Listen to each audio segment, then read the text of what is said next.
Vince McMahon has say over what goes on TV, and it just makes me sad.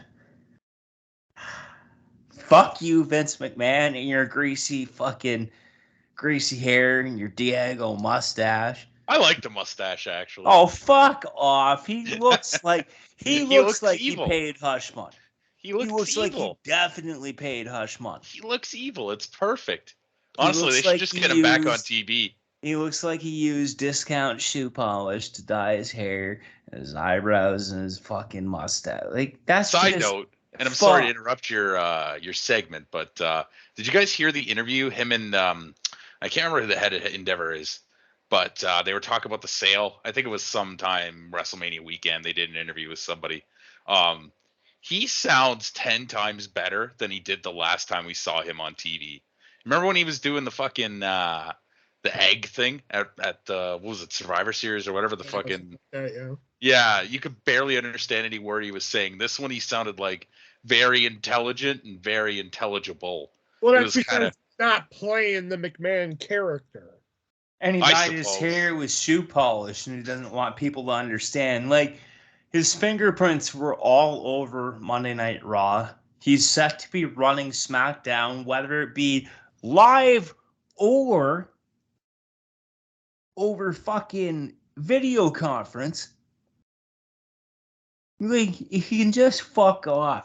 Like, why couldn't he just fuck off? You can still sell it. If they let him run SmackDown over video conference and they don't just close the laptop, that's on them. Well, yeah, you know what? That's fair. That is a fair assessment. WWE, Triple H, hashtag, close that laptop. Close the laptop. It's just like, well, goddamn, lock the doors, hashtag, lock the doors, hashtag, close the laptop. Hashtag, fuck your shoe polish dye job. Hashtag, fuck you. Is this your new gimmick, the hashtag thing? Is this? That's his thing for tonight. Last week it was lick my taint, and that was going to be the same thing tonight, but... Hashtag lick his taint. Okay. Hashtag dirty taint. Is that hashtag I won't shower first. Okay. Oh man, I like new Nick.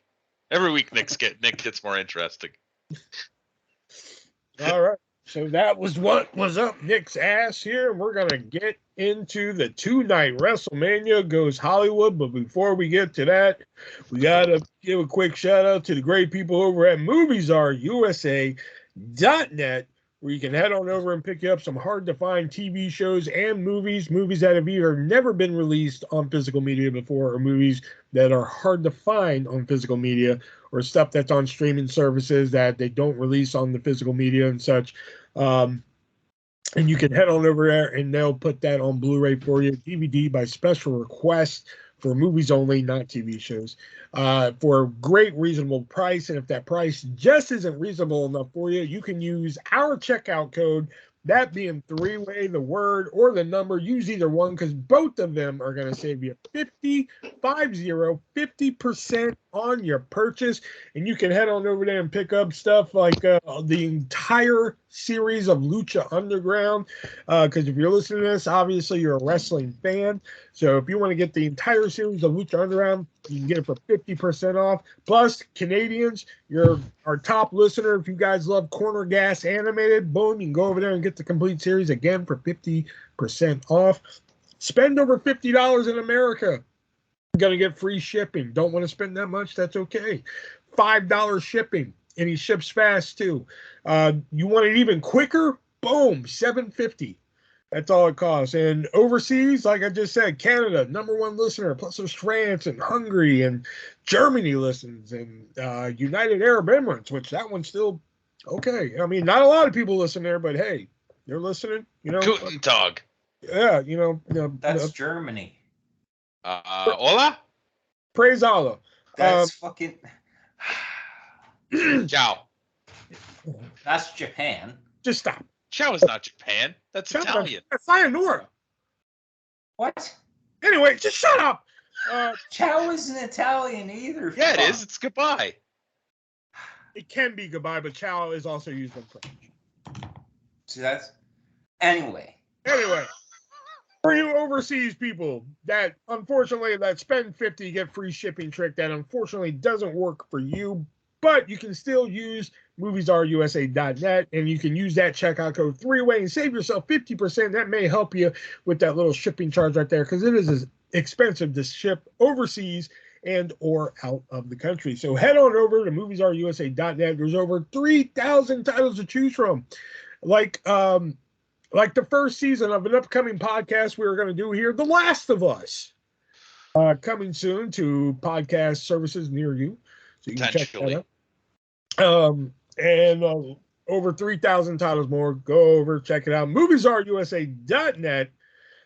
Use checkout code 3-way, save yourself 50%. And also, if you're listening to the YouTube version of this podcast, look in the description, and you can pick up your very own 3-way dance wrestling podcast hat today. Get one, support us. That'd be great. All right, so let's get into. You said about how you must be a wrestling fan to listen to us, but what if it's just the odd female out there that thinks we sound sexy? No girls listen to us. Less than 1% female demographic, so there's at least one out there listening. And what if she listens because she thinks we sound sexy? I doubt that. You never know. You dream those dreamy dreams there, Nick. Well, why doesn't she just let us know then in the comments? Hey, there you go. Yeah. Go to YouTube, let the comments know. All right. Just a review on iTunes, Amazon, or Spotify. One of those. Hey, I just think they all sound sexy. Us? Or pick which one's your favorite. Probably. Yeah. Hashtag Nick. Shubs Presents. Fuck you. It's not a thing. It's gonna be a thing. I'm gonna make it. This shit. If you're gonna make it a thing, you have to start paying me and artists money. I was about to say you have to put some money into the podcast. Well, that's when it becomes Shubs Presents the wrestling or the 3-way dance. Well, then maybe we can make that happen. Give me some money. Give me some money too, bitch. Oh, shit. All right, let's head into equity shares, motherfucker. WrestleMania Goes Hollywood, the 2-night extravaganza. Michael Cole, Corey. Hollywood swinging. Calling the action here. And the first match, as they announced, is going to be Austin Theory defending the United States Championship against John Cena. And for those that are listening, and Shelby knows, I don't know if Nick knows, but I did live watch-alongs on YouTube for both nights here. So some people listening probably know my thoughts on these already. But the first thing I wrote down was like, if Cena wins, I swear. And like, did anybody see that guy like booking ass behind Theory when he was doing his entrance? No, I don't think I did actually. Oh my God, Theory was doing his entrance, and like you see a guy behind Theory just like book ass behind him. I was like, what the hell? And since when is Cena part of the G.I. Joes now? G.I. Joe. I mean, he's not wearing the camo anymore. I know, but like his whole fucking like logo and shit was G.I. Joe'd out and shit. And then they had it's for the Make-A-Wish kids, man. But I thought that was cool for the Make-A-Wish kids. Oh my God, that actually had me tearing up a bit. Incredible. No, wait. You're not going to tear up when I tell you this. All right. Because the whole Make-A-Wish thing, like, WWE does such good work with the Make-A-Wish Foundation and such like that. And we brought some kids here today who wanted to be at WrestleMania with John Cena and everything. And here they are on stage. And you see the kids on stage and yay. And here comes Cena. And oh my God, it's such a great moment. And Cena's with the kids. And you're like, yeah. Only one of them fucking kids were wearing a John Cena shirt. So, yeah. That wasn't the purpose of it. Broke the fuck out of me. I'm like, oh, you fuckers wanted to be here for John Cena. You can't even wear the gear. Wow, I think they more or less wanted to be there just for the show, but I fucking love the one really tall kid. The one really tall kid that was like flexing and shit. That was fucking amazing. I think that was the one wearing the Cena shit. It might have been, actually. That's probably why I didn't notice, because I couldn't take my eyes off him. He was just like so into it. It was incredible. The only thing that I wrote of note for this match was like Theory did like that rolling drop kick he does. He changed it up and did a rolling blockbuster. That was dope. Yeah, that was dope. The only thing that I really said, I said it throughout the whole match when I was watching it live. I'm like, there's only 3 ways this match can go, and that is DQ, count out, which they're not going to do on WrestleMania unless it's like WrestleMania 2, or Theory has to win clean. There can't be any shenanigans. It has to be shenanigans. Come on. Yeah, it does. No, it didn't have to be. This is exactly what Theory is. Bullshit. This is exactly how he should be portrayed. No. Didn't have to be like that. No, bullshit. Bullshit. I hate, just for that, I'm downgrading it back to my original sport. Fuck that. Jesus. Yeah, fuck. This match was fucking god-awful. I fucking hated it. I like the rolling blockbuster. I hated the fucking finish because I think if they wanted to fucking make Theory even more fucking credible and this next big star that people, I don't know, I don't even understand why people crave this fucking match so much. They're like, oh, he's like John Cena. I'm like, how the fuck is he like John Cena? That doesn't even make any goddamn sense to me. I'm going even lower now. Fuck, because I'm getting pissed off talking about this match. 1 star. I had it at 3 and I downgraded it to 2. And the reason being is because it was only just over 11 minutes. It was put on first, which I don't think this should have kicked off WrestleMania. I think you could have gotten away with another match kicking off the first night, especially with Theory winning. I think the heat would have been better. I think the fucking overall you would have had more to I thought this was going to be more. And even though Theory won, which he damn well should have, the finish was shit. I had this at 3. I've downgraded it to 2. I'm okay with him winning, but I think if they want to make him this big quote no, I'm glad he won. Don't get me wrong. I don't think there should have been a low blow. I think he should have went clean. He should have went over clean with a little bit longer of a match, a little bit later in the card.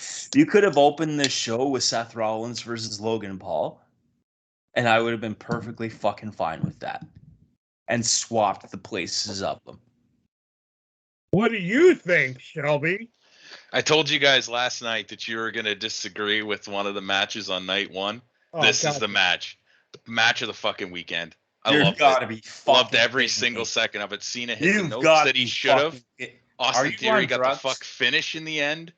The fucking Cena coming out with all the Make-A-Wish kids. It was everything it should have been and more. 4 out of 5. Are you on drugs? And that's your match of the weekend? What the fuck? Match of the fucking weekend. Oh no. You're going to disagree with a lot of things on me then. Probably. Wow. I will say, for the most part, my reviews are pretty decent.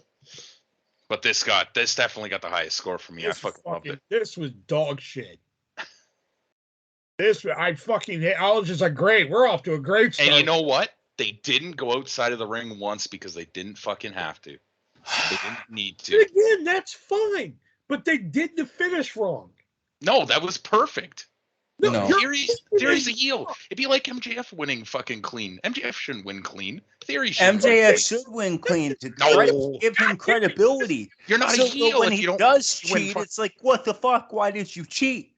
No. And they get people tuning in every week. You should expect him to cheat. You should expect him to cheat because he is a heel. That is exactly what he's supposed to do. Hold on a minute. You should expect him to cheat. So when he doesn't cheat, it's like, holy fuck! He cheats all the time. But it's when the ref catches him. That's what's important. That doesn't make a lot of sense, though. Flair didn't become the world champion he was by beating people clean. Yeah, I disagree. If they wanted to make Theory and have this dream match that they wanted with Cena to open WrestleMania, exactly, no less. He went over clean. Fucking beautiful. He should have went over clean. No. Match of the weekend. Fuck. You keep going on match of the weekend, and I'll downgrade it even more. That's fine. I don't care. You can downgrade it all you want. Give it a -5 out of 5 or something. Fuck. All right, move on. Fuck this. Yeah, he's gonna piss me off. I swear. I'm getting there. Probably. Next up is Oh, men's showcase match.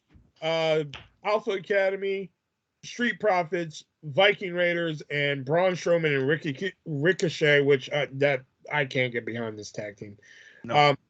The first thing that bothered me with this is just like, like just for example, like Viking Raiders come out, their music plays and everything. They get like 3 steps out onto the ramp, and then the next team comes. I'm like, fuck, can they get a fucking full entrance here? Like, fuck, it's WrestleMania. gotta keep the show moving. Gotta keep the show moving. Yeah, pointless entrances, pointless match. Okay, keep Vince. moving. Keep it moving.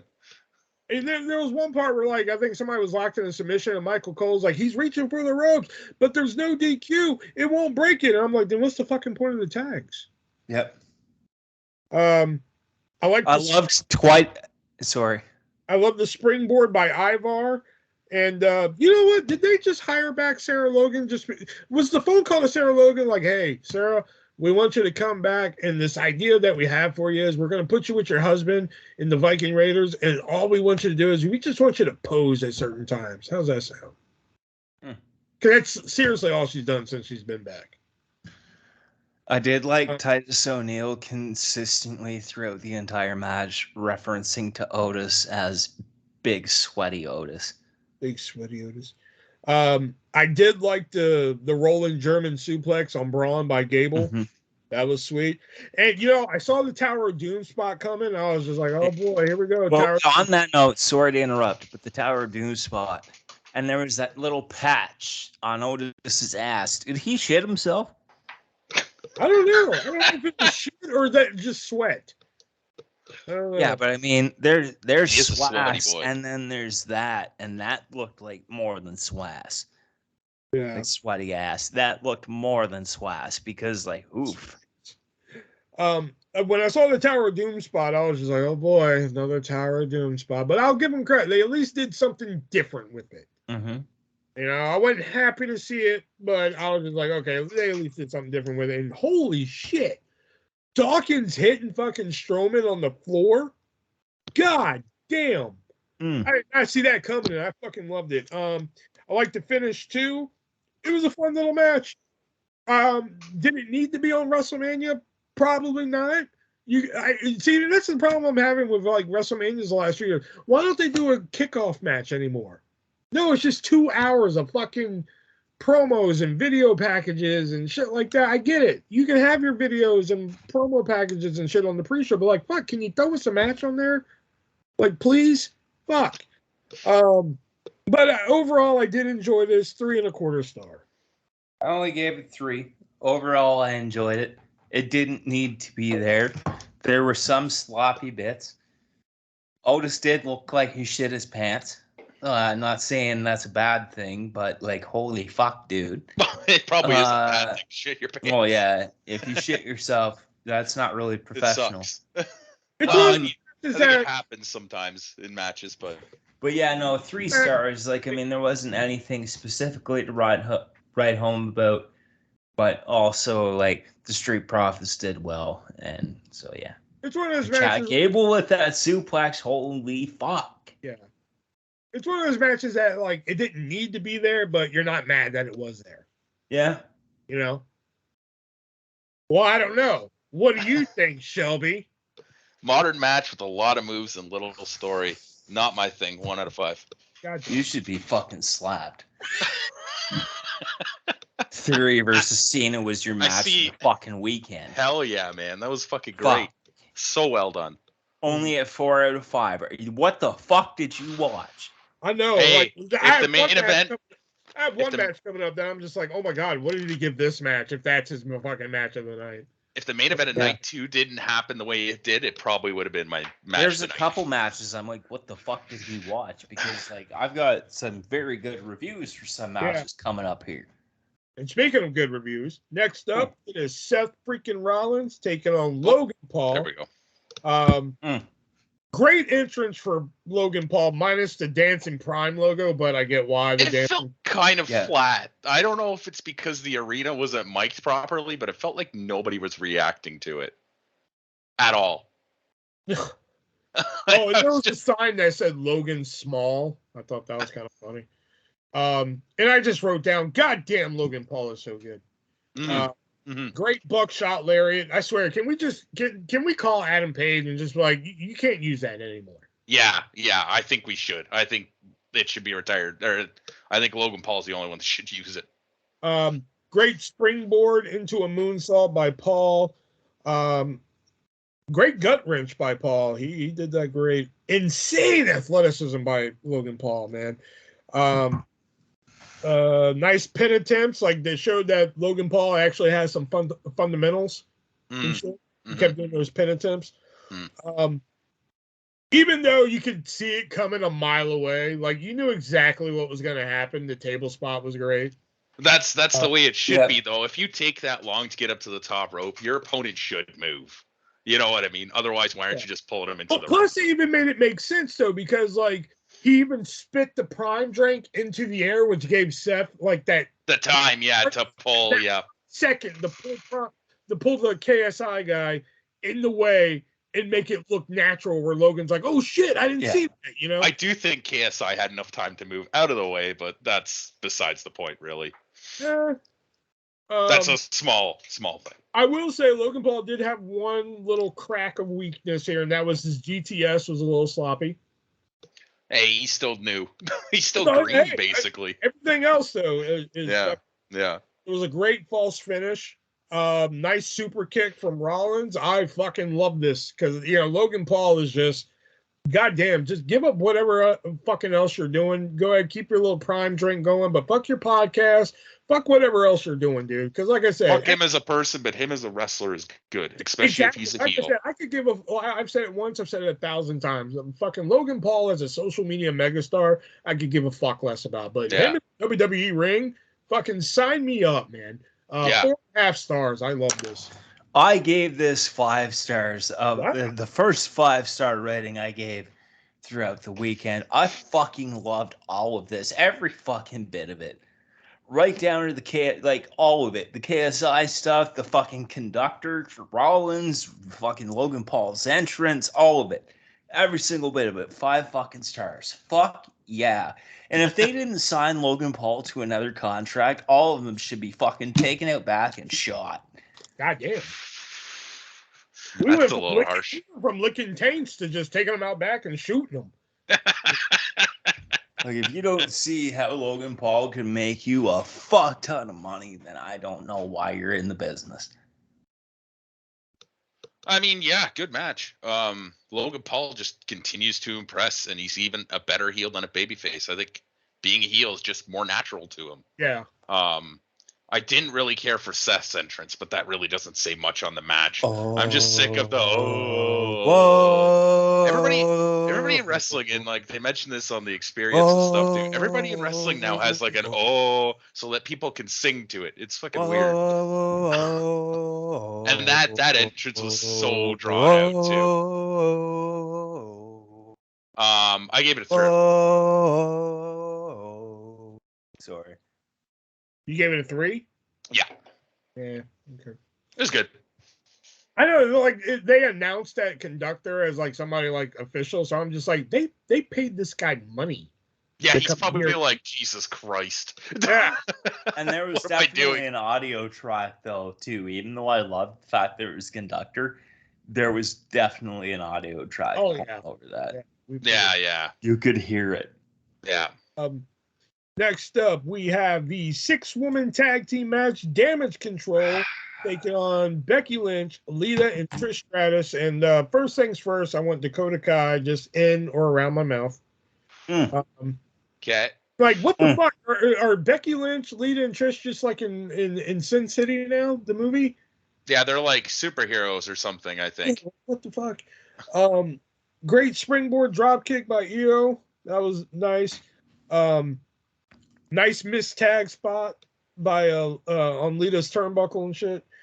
Lita's turnbuckle fucking shit was stupid. Where she did that little flip, caught her with her ankles, and then that was the dumbest shit I've ever fucking seen. I like the stratosphere to the stratosphere to the floor where she did the ankle thing. That was sweet. The poetry in motion was shit. I picked the wrong winner. This was like a fine match, but it was the wrong winner because Damage Control has not had any significant wins outside of their tag team title wins.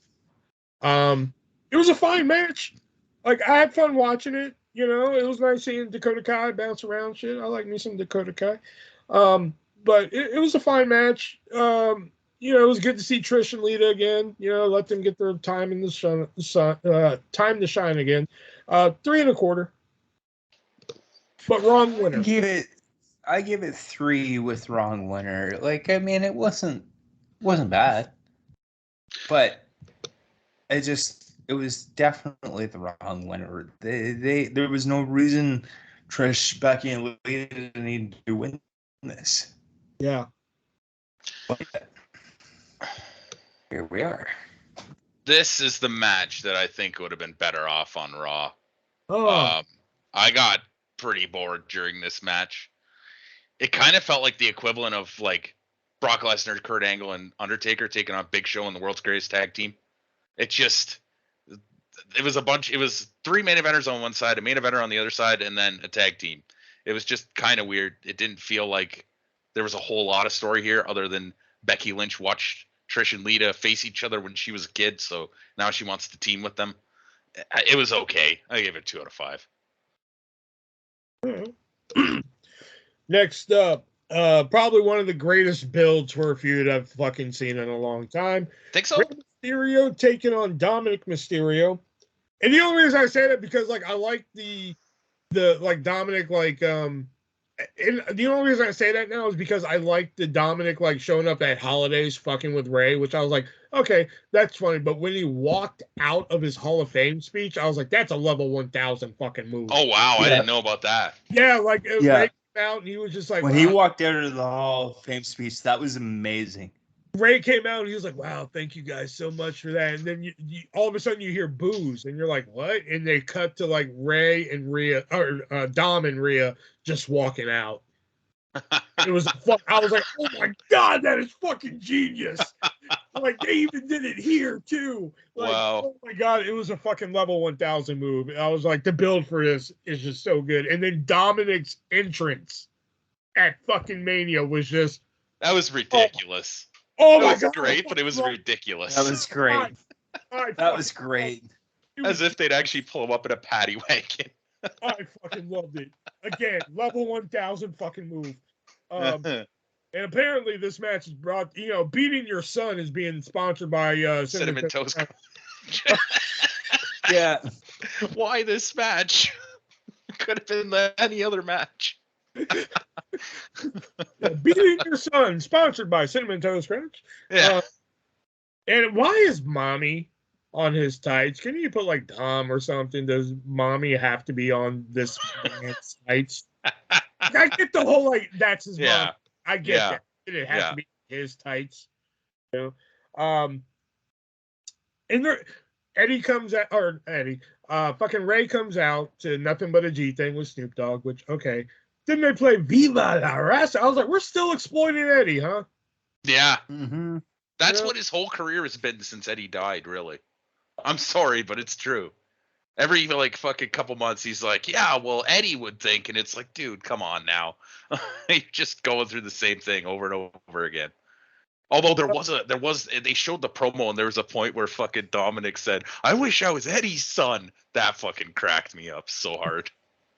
And Michael Cole was he was really into that spanking to a it was a good spot. It's a good spot. I know, but he was like really into it. He was like, yeah. If there was ever an indication that Vince was on the headset, there's your indication. Great power bomb into the bottom turnbuckle. Speaking of which, too, this is only the second ever father versus son match at WrestleMania. Yep, sure is. Good distance on the frog splash by Dom.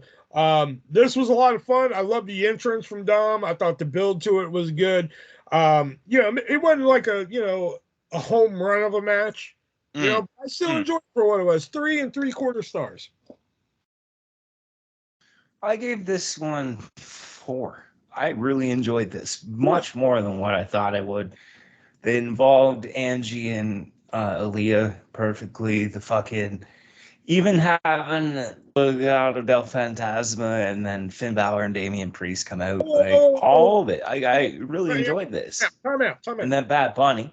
Time out. Who the fuck is Legado del Fantasma? You mean the LWO? Ah, the LWO. Gotcha. When did they become the LWO? Whatever. The SmackDown before WrestleMania. Yeah. Wow. Okay. Bad Bunny taking the chain was great at the end too. I loved Ray's great Muda tribute mask. Yeah, no, 4 stars for this one. The only others. Did you mention the drink? Oh yeah, he threw the drink at his sister. Did it a little bit more safely than MJF yeah. did. When you basically have a plant take it. Aaliyah's got a fucking. Aaliyah fucking wow, sit on my face. I wish I could be that barricade. Okay, then moving on. Love this story. It's ridiculous in a great way, and Dom is such a despicable heel piece of shit. It works so well. I thought that this was like, considering normally you'd think, hey, put Dominic over, but considering the story and what it was, having Ray win was the right call. And you're right, having Bad Bunny pull the chain from Dominic, which you could kind of see coming a mile away by the way he was holding the chain, that just made it so much better. I gave it a 3 out of 5. And coming up next, Charlotte Flair defending the SmackDown Women's Championship against Rhea Ripley. Oh hell yeah! There was when I forgot who it was coming out, but in the front row there was this big muscular guy. I mean, big beefed up dude. I think it was Rhea Ripley coming out. Big beefed up dude, man, wearing a hat and shit, like a tank top and everything, man. Big muscular dude holding the Divas Championship. Yeah, I've seen that. I was like, what the fuck? Okay. Nice crossbody by Charlotte. Nice DDT out of the riptide. Oh my God, that German suplex from the top from Rhea. And oh my God, how is Charlotte not dead after that fucking German from Rhea onto her fucking face? Yeah, that was rough to watch. Holy shit. Yeah. When I saw her land on her face, I'm just like, well, goddamn, just pin her. She definitely broke her nose on that one. And then when Rhea hit her on the top rope and she hit the post, and Michael Cole's like, she's knocked out. I'm like, she's fucking dead. Because the way she laid on the fucking top rope and shit, she did not. I'm like, she's fucking dead. You need to call a goddamn corner after that. Just fucking pull her down and pin her. Oh my God, yeah. There was a great false finish, and then a great actual finish. This was the match of the night. 5 stars. Fucking love. They fought like they had a chip on their shoulder, like, hey, fucker, we should be the main event. And they fucking showed it. They had a great match. I think this was better than their other one at the COVID Mania. This was because like those bumps that Charlotte took. At first, I was just like, why the fuck is Charlotte taking more time off? She just came back. Well, fuck. After this match, go ahead, take another break. Yeah. Because like you landed on your fucking face. You landed on that post, and like, goddamn, I thought you were dead like 4 times in this match. You know? So yeah, 5 stars, fucking love. 5 fucking stars for all the same reasons. This was fucking terrific. Charlotte doesn't really work as a babyface. I think it's unfortunate that they had to make Ripley the heel here. She just doesn't come off well as a babyface, but it was still a very good match. And obviously the right person won. I gave it a 3 or 5. Beg pardon? I gave it a 3. No, I heard you, fucker.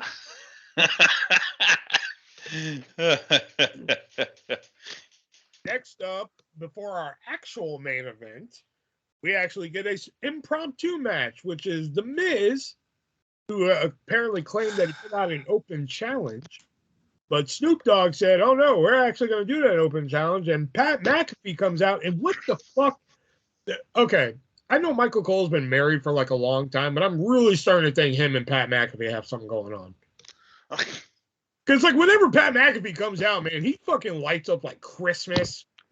And like he is all jazz for fucking Pat McAfee coming out. To make a big deal out of McAfee because he's actually a star. Man, like it's like Pat McAfee's here. Oh my god, I get to suck his dick again. Like fuck, he gets really fucking exciting. I will say nice spine buster by Pat, and the super kick was nice, and the senton to the floor was nice. And they kept saying like, "Oh, Pat McAfee's undefeated at WrestleMania. He lost to Vince." They said it like 3 times. He's undefeated at Mania. And I finally wrote in big capital letters on my paper. He lost to Vince.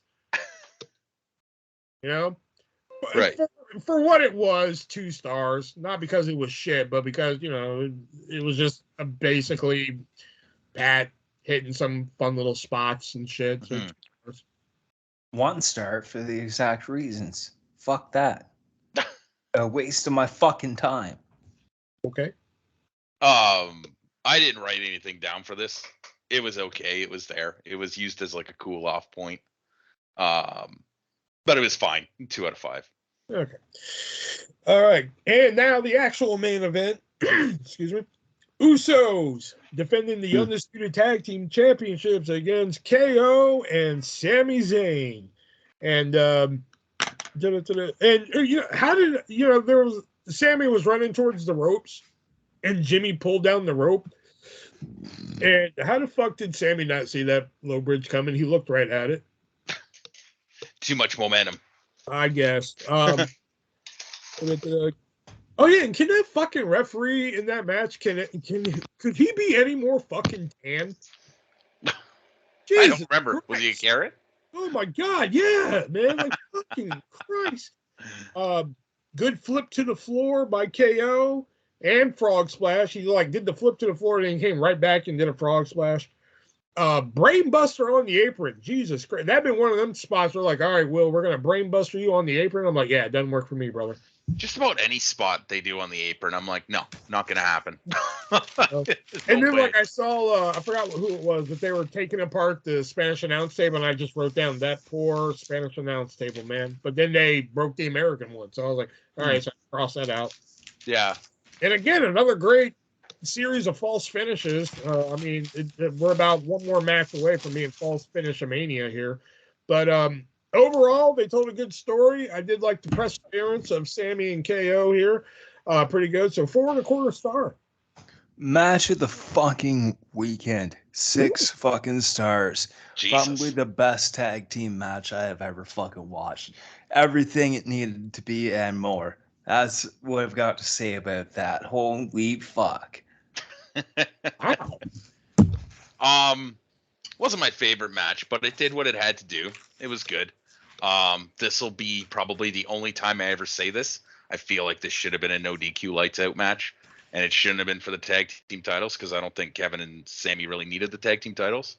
But it was still great. And the only other thing I would have changed is if they wanted to do it in this style, I would have made it a little bit shorter, and I would have had Sami start, get fired up, tag into Kevin.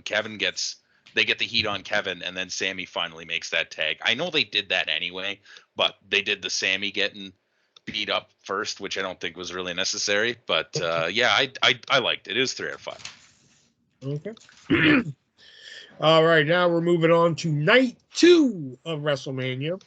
And the opening match for this one was Lesnar versus Omos. I will say, Omos coming out, fucking crickets. Yeah. I love this new theme music, though. Did anybody notice Lesnar had a fucking tramp stamp? Yep. No. And when I was watching live, I had to explain to somebody what a fucking tramp stamp was. What the fuck, really? Really? They're like, funny. What's that? What's a tramp stamp? I was just like, it's usually a lower back tattoo that girls have. The hell? Who's winning? I don't know. The hell? Yahtzee. I've never heard that fucking sound before on my phone. Okay. You gotta love that when your phone makes a random noise you've never heard before. Here comes a booty call. I thought he was winning at the slots or something. No, that's all I was like. I'm like, what the hell? Hold on a second. Imagine it was a booty call and he just bailed on the whole thing. All right, guys, that's it. See ya. Sorry, boys. No, I Ding, just ding, fucking ding. left. Didn't even end it, just left. Yeah, pretty much. Omos hit a great choke slam on Lesnar, and while I was watching it live, I wrote down called it, and I was just like, why do I have a feeling this is going to be Omos doing fucking everything he can to Lesnar, and Lesnar's going to come back and hit some suplexes and an F5, and that's going to be it, and that's exactly what fucking happened. Yeah. But this is where I think we're going to fucking disagree. But overall, I liked it. This was not the shits. I actually had fun watching it. I thought Omos did a good job in the role that he was given. Mm-hmm. Lesnar sold like a fucking champ for him, you know? And Omos did his role. Came out there and looked like a fucking beast. No pun intended to Lesnar. Threw Lesnar around for a bit. Lesnar, the only thing that I spotted, that first German that Lesnar did, Omos did kind of like almost beef that a little bit. But then the next two that he did, he fucking hit it perfectly. You know, he took the bump perfectly on that. I had fun with this. 3 stars. I gave it 3 for the exact same reasons. Omos looked fucking great here. And Brock did what he could to make Omos look fucking great. So yeah, 3 stars on this one. I enjoyed this much more than what I thought I would. Yeah, I think it was what it should have been, and it didn't wear out its welcome. I think the right guy won. I gave it a 3 out of 5. Oh, wow. We all agreed on this. Oh, shit. Yeah. I really thought we were going to argue. Of all matches to all agree on, it's Omos and Brock Lesnar. Yeah. Like, leading up to this, y'all were just like, no, we don't want to see Lesnar and Omos. And, like, I'm like, oh, I'm down for it. So I was I wouldn't have been... Once I liked it, I was like, God, we're going to fucking argue on this. As one of our favorite podcasters would say, I wouldn't have set the seats on fire if this didn't pop up on the card. You're meaning Cornette, right? Yeah. Yeah, I fell asleep listening to a lot of his review of WrestleMania, but I haven't listened to it yet because I didn't want it to affect my review. But I listened to Brian Zane's reviews too. Like, he fucking wow.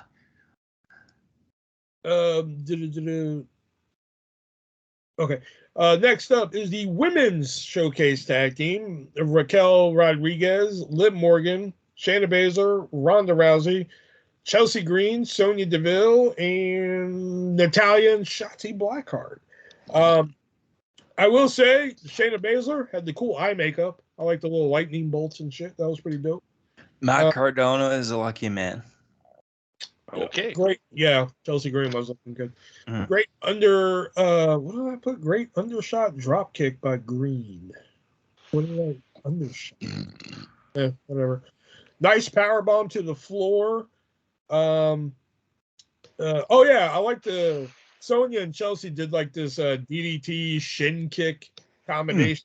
I thought was pretty cool. Good code breaker by Liv. By stopping the sharpshooter. And can we stop the fucking double sharpshooter shit?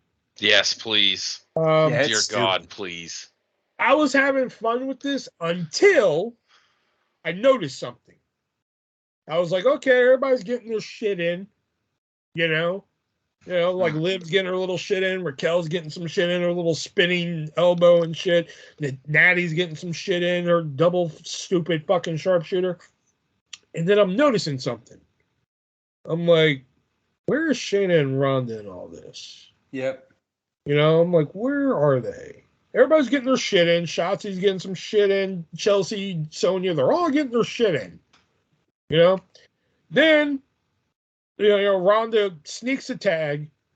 She comes in, puts whoever in an armbar, and it's over. I was like, are you for real? They put these two in the match just so she could come in and do one fuck move, and it's over. 2 stars, and that's only because the other shit I liked was cool. I probably would have given it like 3.5 for all the other shit, but because of that fucking finish, oh god, they're lucky I don't go lower. I gave it 3, and the reason I gave it 3 is because I knew that Ronda and Shayna were winning. I knew there was no way I knew they were winning, but I figured they'd do more shit. But I liked that they gave the others the chance to carry the match. And that's why I gave it 3 stars, because the others carried the match so that Shayna and Ronda could come in and win at the end. No. That's what I liked about it. That's why I gave it 3. No. They should have did more shit. You know, it's funny. Until you mentioned that, I didn't even notice it. I couldn't tell you who started the match. I couldn't tell you moves that were done in the match. I liked the finish. It took a little fucking while, but I liked it. Tonight. Where's my I also like the 2 people in the ring, even though it wasn't elimination style. But it's just not my kind of match. I gave it a 2 out of 5. Oh, God. I didn't expect to rate that higher than the 2 of you, but okay. Normally, I'm all for the women's matches and shit, but like that one just, oh my God, just, okay. Coming up next is probably, to most people on the internet, one of the most anticipated matches of the weekend. Fuck Drew yeah. McIntyre, Gunther, and Sheamus. Right off the bat, Drew McIntyre hits a Claymore that made no contact with Gunther. Did a hell of a post bump by Drew McIntyre there. And, you know, it's just come to my attention that, like, everything Gunther does just looks like it's going to fucking kill you. Yeah. Yeah. You know, chop a fucking, like, if you go back and watch the live I did, like, the whole time watching the live, like, I'm just watching everything Gunther does. I'm like, shit, goddamn, fuck, oh, shit. That's me the whole time whenever Gunther's doing something. Nice suplex into Gunther by Drew. Great plancha by Drew for a guy that size to be doing planchas over the fucking top rope and shit. Jesus Christ. Great finish. You know, fucking Gunther comes in, hits a splash and a powerbomb onto one, then picks up another one, powerbombs him, fucking wins it. Hard hitting. 3 beefy guys beating the shit out of each other. Man, this sounds really gay. Yeah. All in their underwear. 4 3/4 stars. Exactly what I wanted this to be. 5 stars. What did you think, Shelby? Match is okay. It is your typical multi-man match. Guys disappearing, no DQ, and the finish came out of nowhere with no build. 2 out of 5. You fucking suck. Told you I was gonna hate it. I would have rather seen Gunther versus Sheamus or Gunther versus Drew. You fucking suck. But they did a lot of shit together, like all 3. Well, yeah, it's just that's just guys fucking disappearing. They disappear for multiple minutes at a time. And you're like, where the fuck are they? Why aren't they in the ring? What's going on? Where'd they go? They're acting out scenes in a movie. Their scene is not ready to go yet, so they're hiding. Okay. When I turn my head over here, I'm fucking done talking to you. Well, where?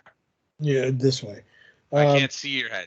Well, wait. So just to clarify, does Clarice watch wrestling, or have we been over this before? Oh, I don't know if we have, but no. Never mind then. I was about to say we need her on the show instead. Fuck it, we want her on here anyway, even though she doesn't watch wrestling. You know, side note, there used to be fucking, I can't remember, but like there used to be like I used to see this segment where like they'd take like a non-wrestling fan and then, I saw it on TikTok. That's where it was.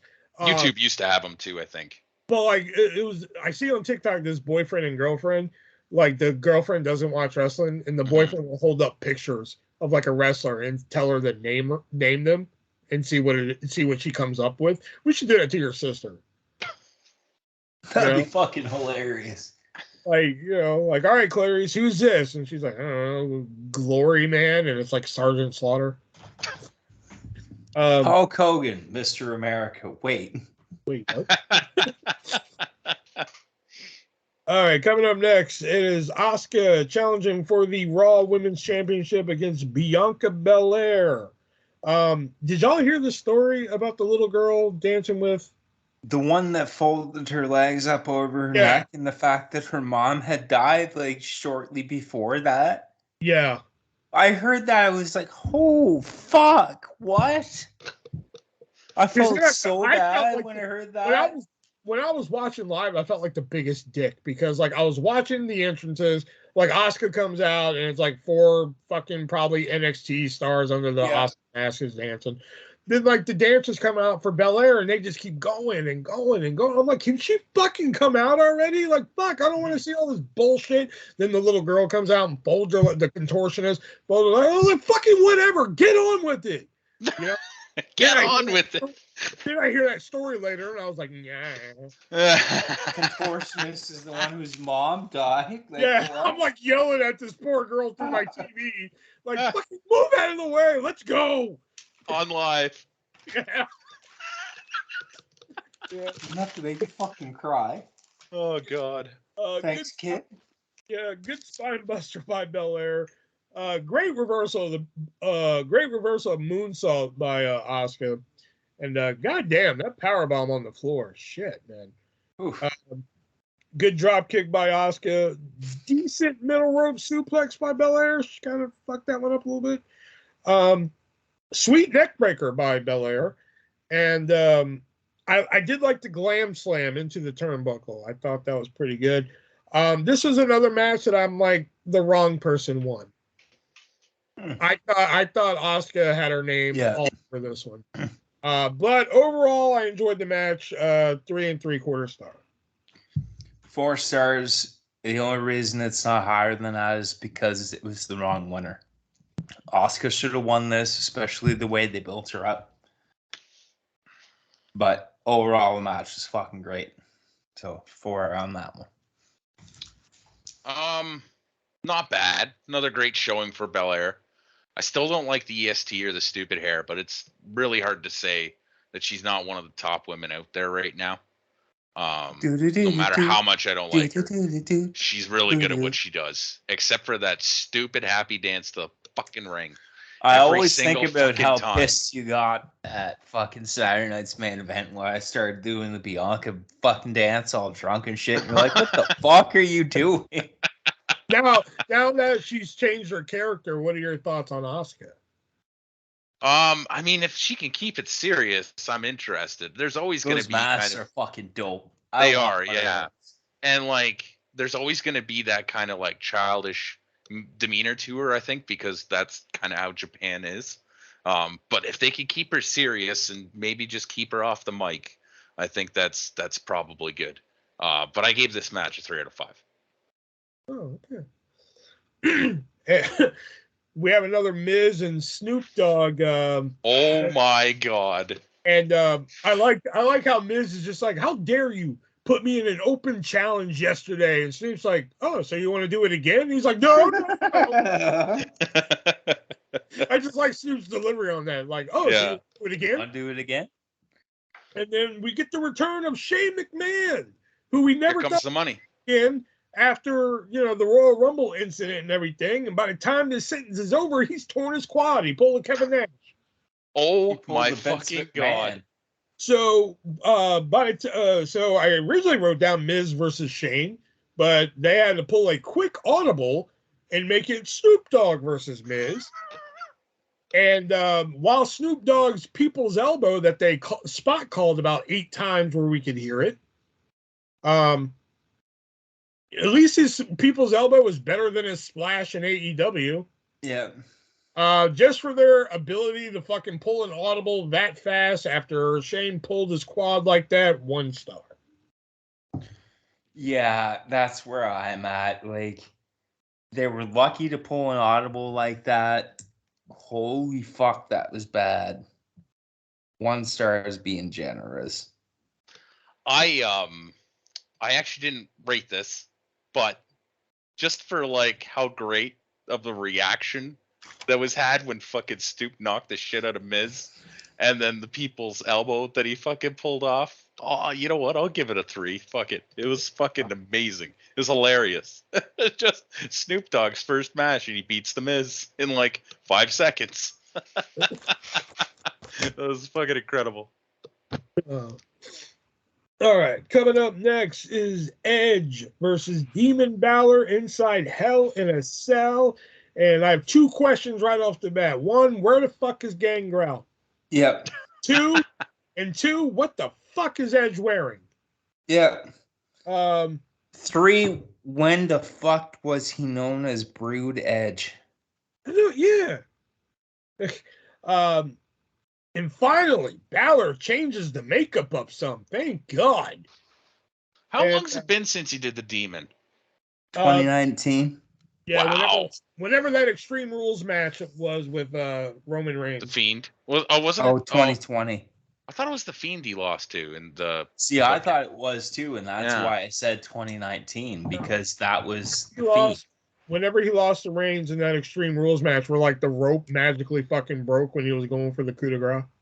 Oh, okay. I did like the drop kick in the cell corner. You know, I forgot to mention this. One of the things that we read leading into WrestleMania, you know what? Triple H is getting rid of the red cell. No more red cell. We're going to go back to the classic silver cell. And we all rejoiced. We're like, yeah, fuck the red cell. We're going back to the silver one. But Triple H said, there's a catch.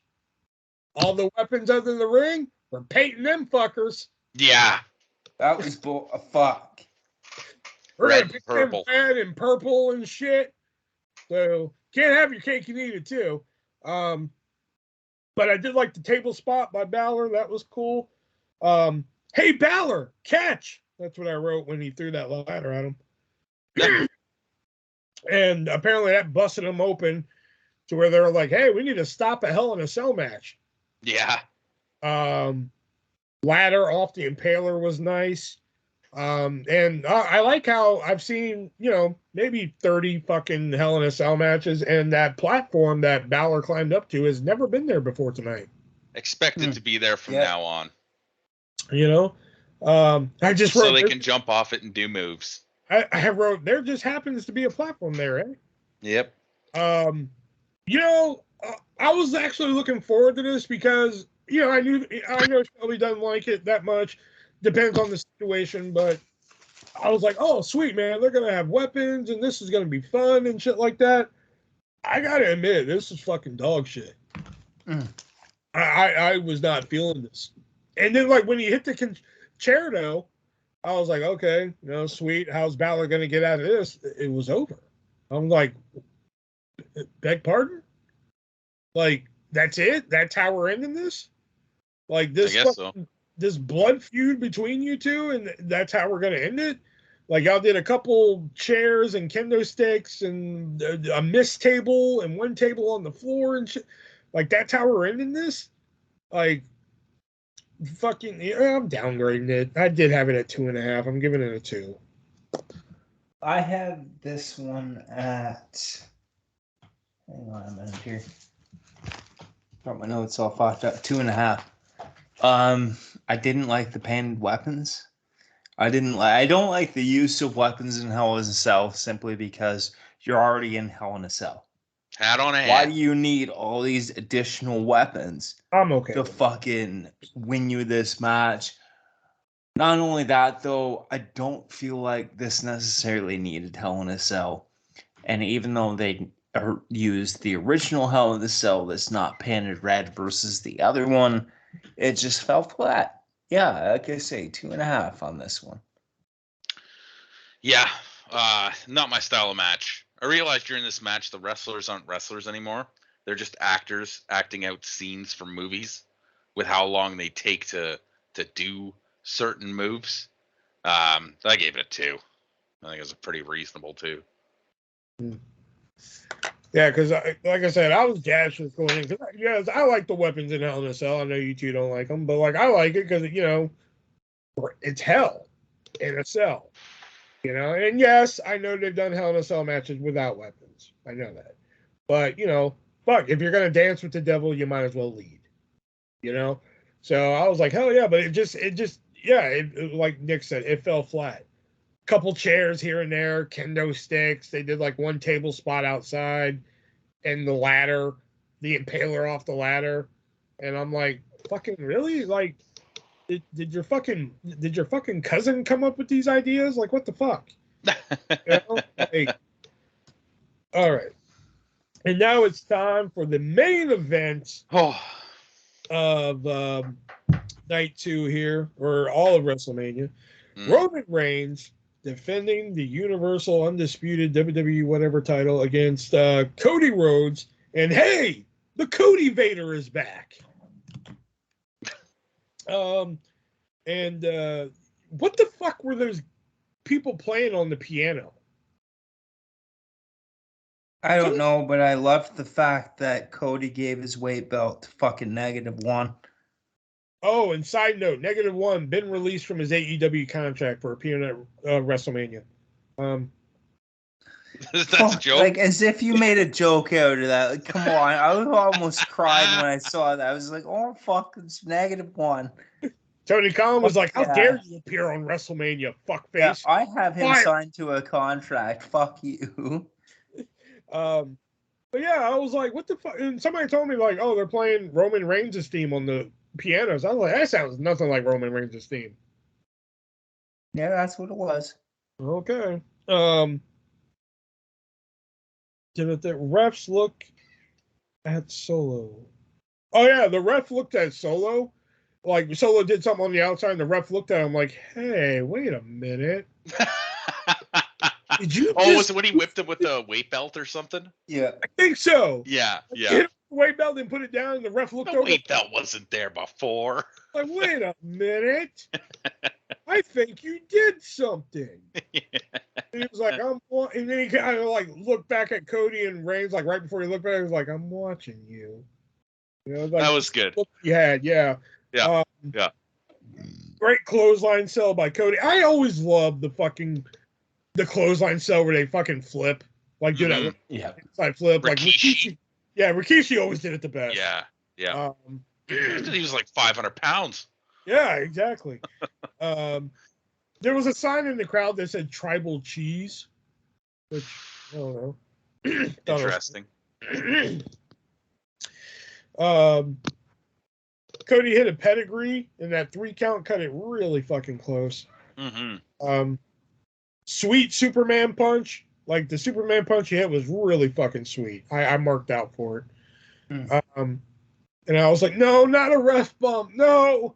What the fuck was up with Owens? Like, Kevin Owens runs out wearing black shirt, black pants, bright ass fucking yellow shoes. Yeah. Like, what the shit? Just what he wore to the arena that night, I guess. And the finish to me was very, very, very unexpected. Wow. Like, I thought Cody Rhodes was kicking out of that fucking spear. Yeah. And can anybody fucking explain why the fuck there was a rubber chicken in the ring? Oh yeah, I saw that too. Overall, minus the fucking unexpected finish, because I seriously thought Cody was kicking out of that. It was still a good match. There was some good spots in here. Cody hitting some Cody cutters and Reigns doing, fucking Reigns shit. 4 stars. Yeah, 4 stars for me as well, for the exact same reasons. Like, the finish, I was like, well, wait, what the fuck just happened? But other than that, it was good. 4 stars. This should have been the CM Punk crowning an AEW of the AEW champion. I don't understand why they decided not to put the belt on Cody here.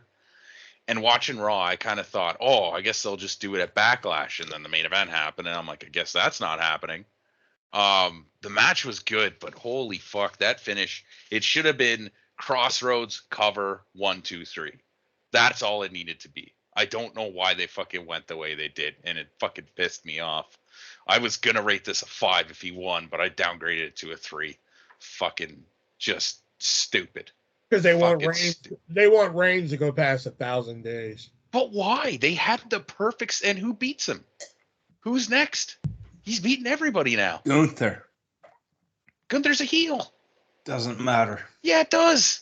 No, it doesn't. You can still make Roman a face in the time that no, it would you take can't. to make You Gunther a huge heat. SummerSlam, baby. No, you're not making Roman Reigns. You're not making Roman Reigns a babyface after beating Cody. Either that and LA Knight. Yeah. No. Roman Reigns is not going to be turned into a babyface after this. And that's exactly what Brian Zane from Wrestling with Brett said. He was just like, if Cody doesn't do it, who the fuck does? Exactly. Or let me throw this out there. Solo Sikoa.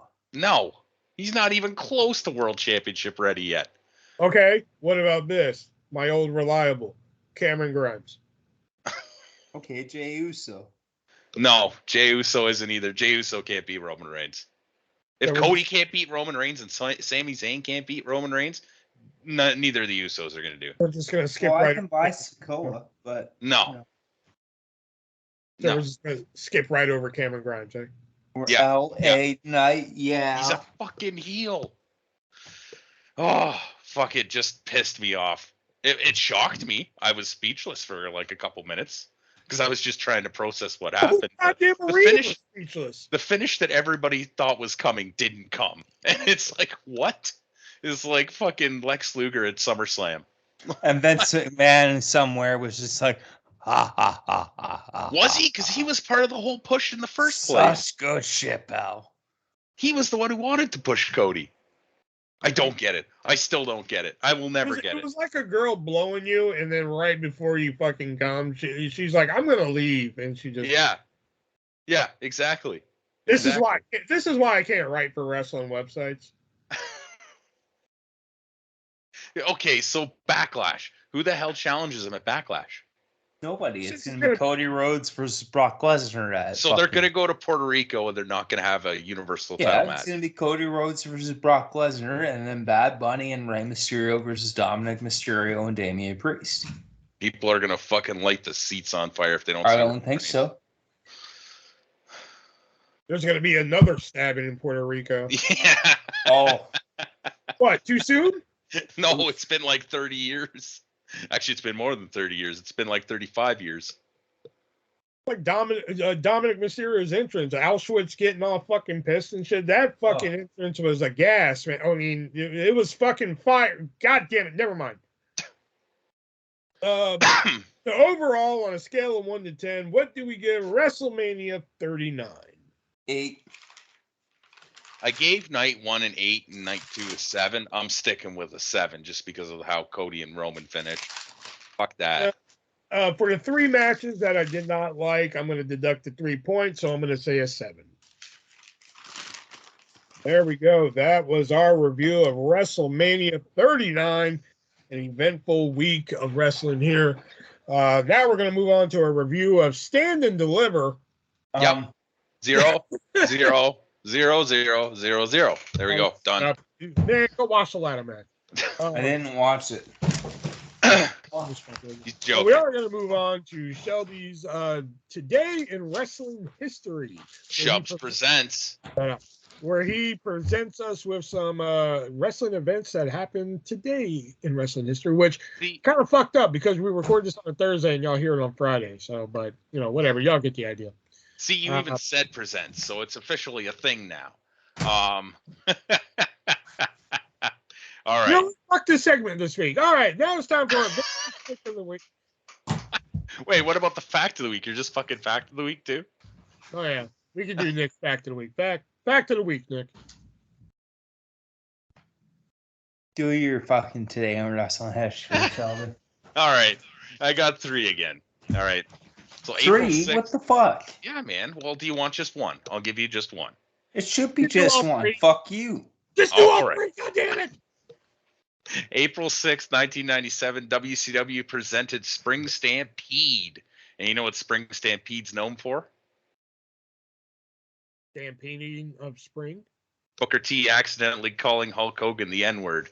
Oh, yeah. We coming for you.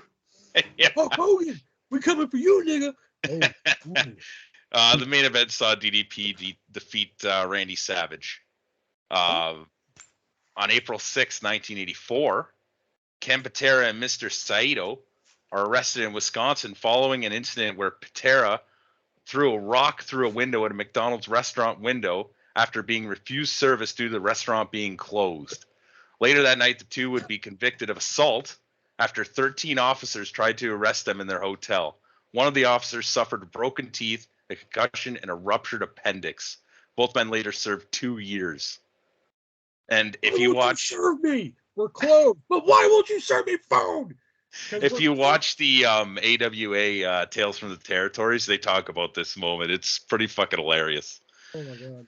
And then I like to do one from the past week. So April 1st, which was Saturday, April 1st, 1979, Ric Flair won the NWA United States Championship from Ricky Steamboat in a steel cage match at a Mid-Atlantic show. Also on the card was a 2-ring battle royal. Mm-hmm. And Nick, what is your fact of the week? Where Nick usually gives us an interesting fun fact or tidbit here or story. So Nick. Well, so the fact of the week, WrestleMania 39 marks the first WrestleMania since WrestleMania 1. The tag team match was the main event. Of course, the Usos versus Sami Zayn and Kevin Owens main event at night 1. The first time a tag team match main evented WrestleMania since WrestleMania 1 with Mr. T and Hulk Hogan versus fucking, what was it, Roddy Piper and Paul Orndorff.